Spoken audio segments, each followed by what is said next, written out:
presented by Golki Music.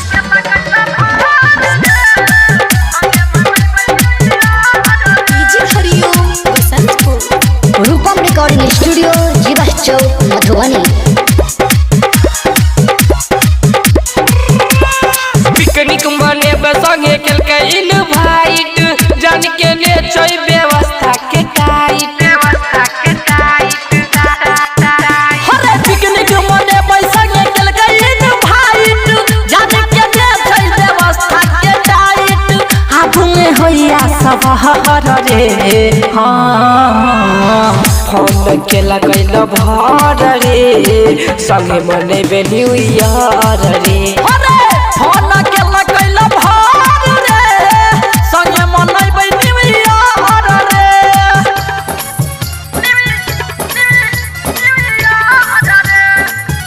Rupam recording studio जीवा चौक मधुबनी।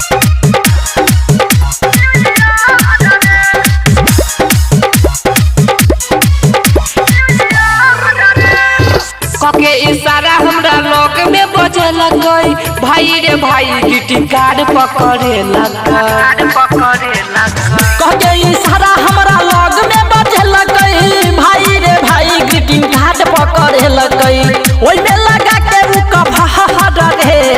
हां phone के लगई ल भर रे संगे मने न्यू ईयर रे अरे फोन के लगई ल भर रे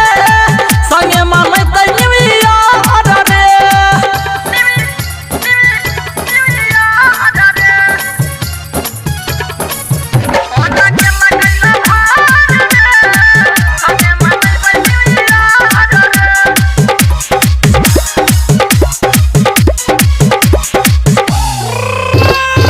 दै बधाई जानू भैया विवेक के गाना सुने छै खाली रूपम अभिषेक के